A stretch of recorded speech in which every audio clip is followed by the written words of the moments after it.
Secret of the Mimic has given us a lot of answers to questions, but it's also opened up a whole bunch of new ones. From what William Afton and Henry Emily actually contributed to the franchise, to why the FNAF 3 map is in the prototype FNAF 1 location, there are a lot of questions to answer and new evidence to consider. That being said, the Mimic itself, or rather mimics, raise a lot of questions in their own right, such as how did the Mimic we face in the game end up becoming a thing when it seems like Edwin decided to stop trying to make it? What do the reveals about MXES mean for what we see in Ruin? And what is Moon.exe actually trying to say? Well, stay tuned and consider subscribing, because I don't think the answers are quite what they seem, and I'm going to explain why. But first, since answering these questions relies on a lot of context that can take some work to sort through and find, I'm going to give a quick summary of the game's story and the missable lore stuff so we're all on the same page. We play as Arnold, a Fazbear Entertainment technician who hasn't slept in a day and a half and is sent to Murray's Costume Manor to get the technology Fazbear Entertainment contracted the now absent owner Edwin Murray to make. Upon arriving, Arnold is informed that there's this funky endoskeleton with murderous tendencies that Fazbear wants the blueprints for, because of course they do, and said blueprints can only be accessed by getting into Edwin's stuff with a device called the Data Diver, though it needs executive permissions in order to do so. As such, the dispatch guy tells Arnold to try not to die and gives directions on where to go and what to do to upgrade the Data Diver he was sent in with. Sure, there's that one point after Mimic as Jackie chases Arnold, where dispatch's transmissions get all staticky and he starts sounding weirdly considerate in tone, even if his words aren't, but surely that doesn't mean anything, right? Arnold doesn't seem to think so, at least, and he just keeps doing what he's asked in order to try and get out of the death trap of a building. As he goes, though, there are a few important things the player can find. Some of these are various mailboxes and recordings around the building with messages that explain the game's backstory and how it's different from what we were shown in the Tales from the Pizzaplex books. From them, we find out that rather than Edwin creating Murray's Costume Manor, it was actually his father's company, where Edwin and his eventual wife Fiona worked. Edwin ended up inheriting it after his dad passed away, and Fiona's encouragement inspired Edwin to try and rebrand the company from just making costumes and characters and such to making the products of Edwin's inventing hobby into actual company products. And it went pretty well at first, though one recording is of Fiona telling Edwin that he was trying to do too much at once and it was causing issues for the employees. However, MCM still made costumes and characters and stuff for companies, including but not limited to Fazbear Entertainment. Additionally, it seems like Edwin was acquainted with and even on friendly terms with Henry, Emily, and William Afton, who hired him to help them with a special project to help them create animatronics for the upcoming Freddy Fazbear's pizza chain. Meanwhile, Edwin and Fiona had gotten married and had a son named David. Unfortunately, Fiona died at an event MCM helped with called Fall Fest, and Edwin was left alone to continue raising their 2-year-old son. But he already hadn't been spending much time with David since he was working on projects for MCM all the time, so he introduced the Mimic animatronic called M1 to be David's babysitter and help out around the house. Though when David said that the endoskeleton looked scary, Edwin reassured him that it wouldn't always look like that because it can fit into any costume that they had. But as it would turn out, M1 did continue to look like a creepy endoskeleton because it ended up taking on the deceased Fiona's identity, presumably after the events of one tape where Edwin hears Fiona's voice over a radio frequency, and she appears in her full endoskeleton glory in both the drawings of her David ended up doing and in the family home videos. And while she did take on Fiona's identity, I'm just going to keep calling her M1 for the sake of clarity.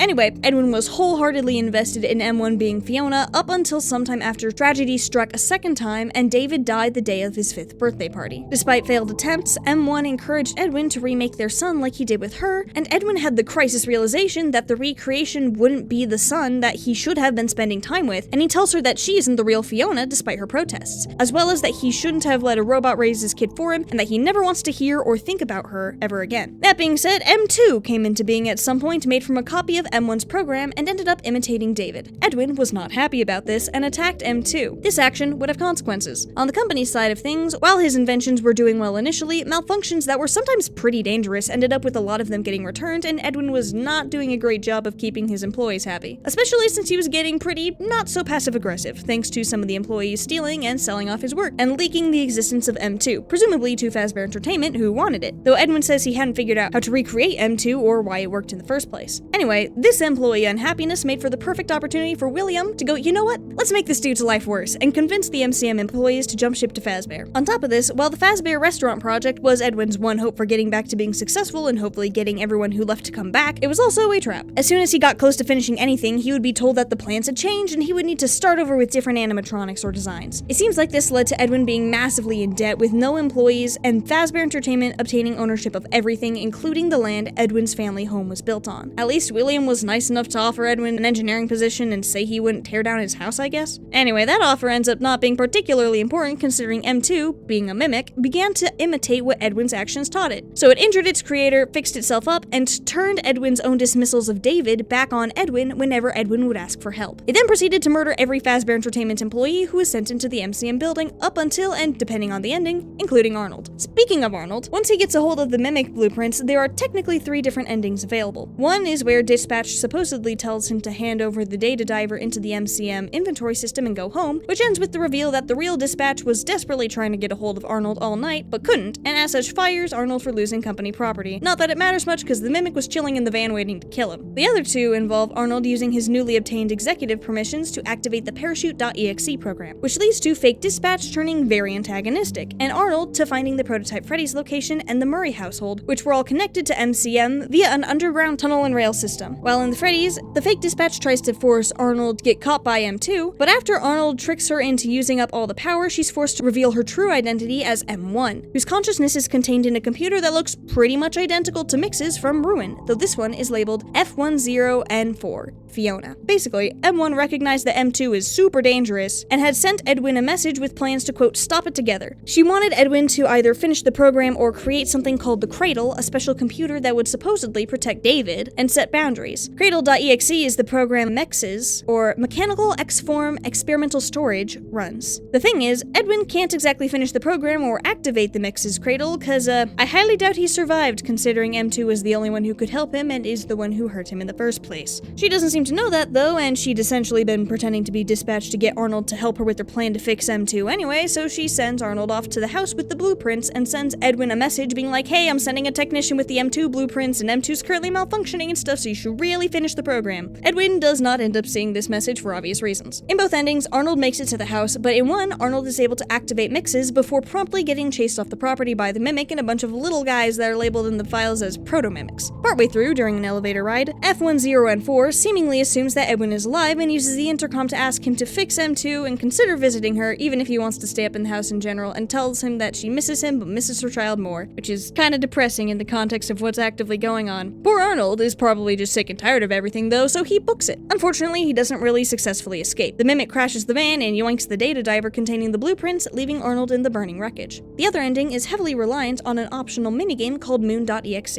I'm going to go more in depth on that minigame later in the video when it's relevant, to avoid having just a ton of exposition right now, but basically throughout Secret of the Mimic, and in one case after playing through the game once, you can find these collectibles that you can put into the MCM inventory system. Doing so will put the collectibles into a minigame on the computer terminals called Moon.exe that has a lot of symbolism and connections to the events of the main game, and beating the game gets your data diver the glitched permission. From there, Arnold gains access to extra rooms in the Murray household that are accessible with the glitched permission to collect parts of a bedtime story recording and crawl through the vents to reach David's bedroom. Once there, he can put David's white tiger plushie on this pedestal thing and press buttons that play a recording of Edwin and Fiona telling David a bedtime story. As he does, the Mimic comes out of the closet and shrinks down to a child size, taking on David's persona whenever a button is pushed before shifting back to full-grown murder mode. Until finally, after the final button is pushed and Fiona's voice explains that anger doesn't solve anything, the Mimic glitches out enough for Arnold to use the data diver on it, which locks M2 into the persona of David, who grabs his plushie, tells his mom he loves her, and goes to sleep. Hopefully after that, Arnold managed to get some sleep too, because the poor dude really needed it. And speaking of needing sleep, this video is brought to you by Manta Sleep. For those in the northern hemisphere, we've reached the point of the year where the sun is out for the longest, which is nice in some ways, but a bit less nice when you're trying to sleep and the sunlight coming through the window tells your brain it's time to wake up before you've actually gotten a full night's sleep. This is where Manta Sleep can help. With adjustable straps to get the perfect fit and movable eye cups that block out the light without pressing on your eyes, Manta Sleep's sleep masks are built for comfort, with multiple options depending on what you're looking for. Are you a side sleeper who doesn't want to deal with the straps covering your ears? Try the Manta Pro Sleep Mask, with its C-shaped eye cups and straps made for that purpose. Want to listen to music or white noise without bothering any roommates? The Manta Sound Sleep Mask, with its razor-thin Bluetooth speakers, might be the thing for you. I've used both of these sleep masks, and they've been great for both comfort and actually sleeping, especially for naps during the day when the sun is very present and turning off my bedroom lights isn't enough. I genuinely recommend one if they sound like something you'd be interested in, and if they don't, there are plenty of other options to choose from. Plus, if you order using the link in the description and pinned comment or code IDsFantasy, you'll get a 10% discount and help support the channel, so make sure to check it out. But back to the topic at hand, while the general important plot points are relatively straightforward, there's some questions to be had about a lot of stuff we aren't outright told in regards to the Mimics, MXES, and Moon.exe. Some explanations have been suggested, but there are a few things I either disagree with, think are important to look at more thoroughly, or just haven't seen talked about very much. So with all that out of the way, there are a few specific questions I plan to answer in this video. First, how did M1 and M2 end up imitating Fiona and David when both of the people they imitated were dead by the time they were made? Second, how did M1 end up in the MXES machine, and what does that imply imply about certain events in Ruin? And third, what is the actual symbolism in Moon.exe, and what does it have to do with the security breach daycare attendant? In regards to the mimic versions of Fiona and David, it would be easy to assume that Edwin intentionally built the mimic to take his dead family members' places along the lines of Henry and his robo-daughters in the Silver Eyes novel trilogy, but that doesn't seem to be the case. In M1's case, we know that Edwin introduced it to David as a stay-at-home babysitter, and considering he talked about it being able to fit into any costume, my guess is he originally made M1 to be a product for the company with that costume fitting in mind, until Fiona died and he needed a babysitter for his son. We also know that Edwin heard Fiona's voice over a certain radio frequency, presumably after she died, similar to how people in real life try to pick up on ghost speech through radio signals from devices called spirit boxes. Meanwhile, for M2, Edwin had already given up on trying to recreate David, and even on the idea that M1 was actually Fiona before M2 was even a thing, which combined with Edwin getting upset over M2's mimicry of David implies that Edwin didn't train M2 to act that way. So if Edwin didn't intend for the mimics to act the way they did, and he was able to hear Fiona's voice over a radio like a spirit box, what are the chances that they took on those identities because they were actually possessed by them?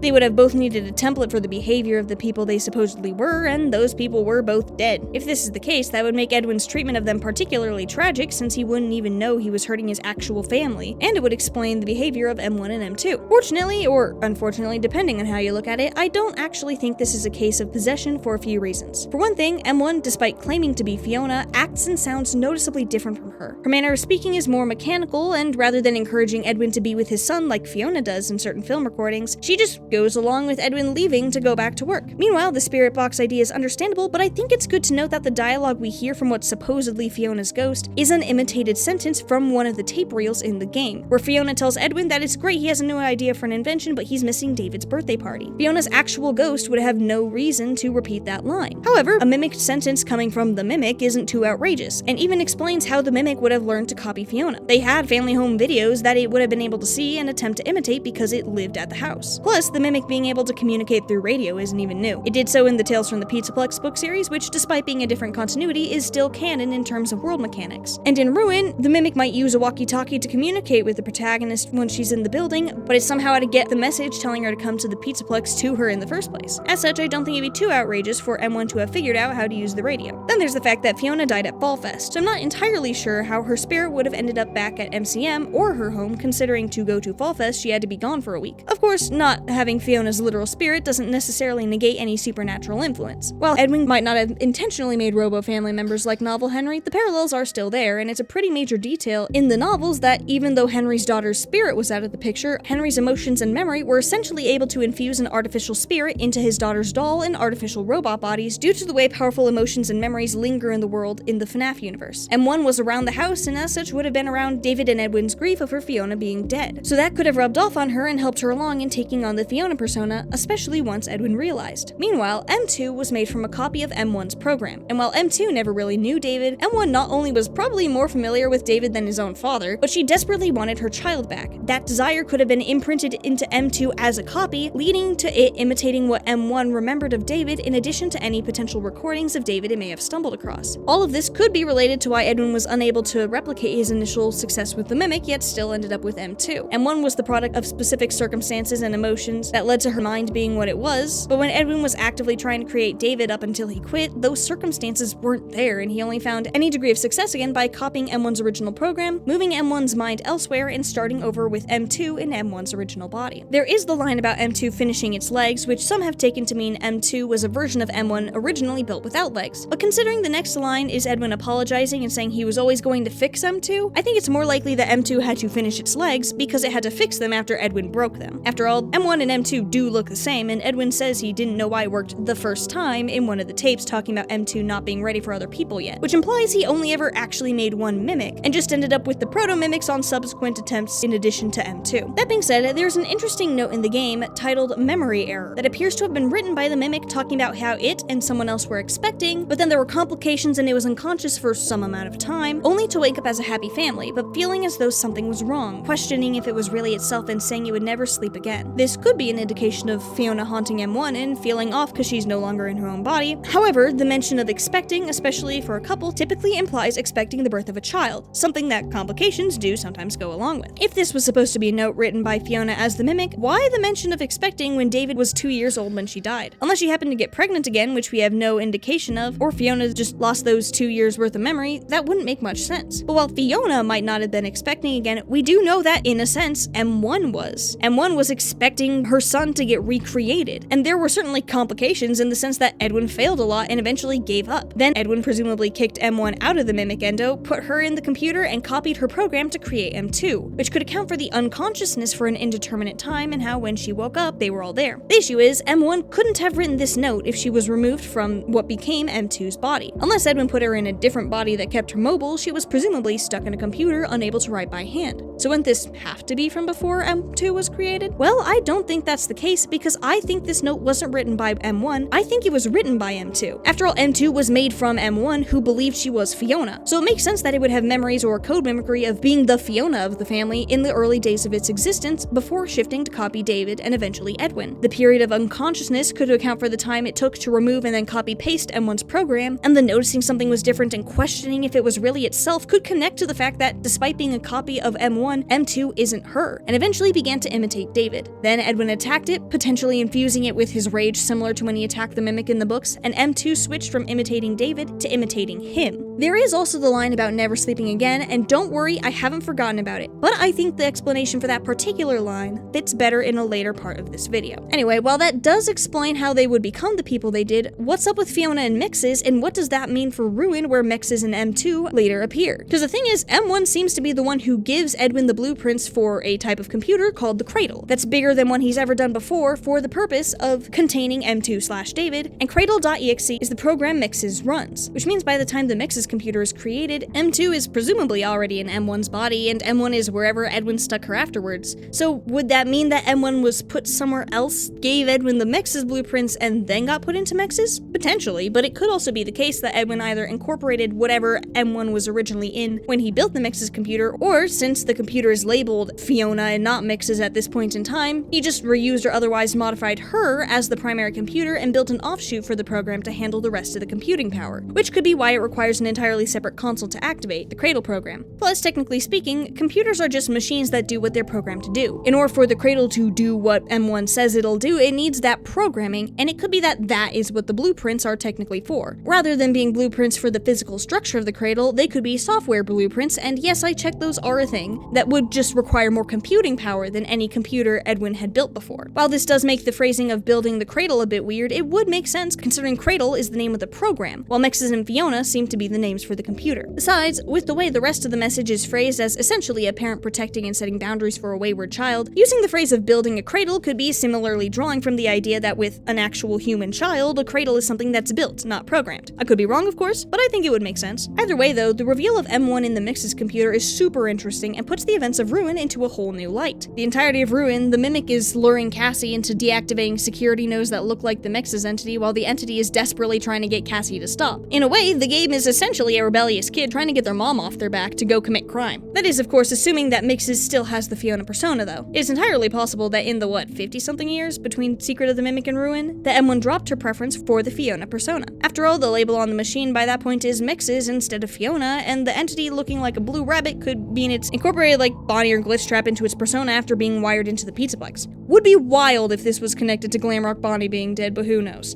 Honestly, I don't think we've seen enough of the MXES entity to see if it still believes itself to be Fiona. Regardless of who M1 currently considers itself to be, though, I think this could finally answer a couple questions about Gregory at the end of Ruin. He mentions not being at the Pizzaplex and that a friend has building maps, but the static cuts out whose instructions Cassie's supposed to be following, and Gregory's voice is the one that continues with the directions. Then over the elevator intercom, Gregory talks about how the Mimic has been trapped down here as though he's nearby, with the MXES security system being intended to keep it hidden until Cassie shut down the security. And then he suddenly decides to drop the elevator with Cassie inside after a weird noise from the intercom, despite saving her from the Mimic in the first place. With what we now know about M1's connections to MXES, and how she was actually dispatched in Secret of the Mimic for most of the game, seemingly after a weird bit of static, I think that can explain some of Gregory's behavior and dialogue. Assuming we are ever speaking to Gregory and it wasn't just M1 pretending to be him the entire time, Gregory saying his friend has the maps probably isn't him talking about Glamrock Freddy or Vanessa, but M1, who we know can function without the MXES security system active based on Secret of the Mimic, and who we know Gregory had the chance to be aware of because his backpack is hanging out in the same room as her computer. The instructions we follow could then be M1's in Gregory's voice after the static, and then in the elevator the explanation of the MXES program and the Mimic being trapped tracked down here for a long time could either be Gregory explaining what he learned from M1 with M1 being the one to drop the elevator to keep M2 contained, or M1 explaining everything with Gregory being the one to drop the elevator. The main thing keeping me from saying for sure that M1 is the one to drop the elevator is the fact that Gregory says that the mimic is down here as though he's present, though this could be explained by Gregory being somewhere in the tunnel system but not counting that as the Pizzaplex. Or maybe we were just never actually talking to Gregory, who knows. Either way, it would certainly help explain what the heck was actually going on there, considering Gregory and Cassie are supposed to be besties. But on the topic of security breach and explaining things, let's talk about Moon.exe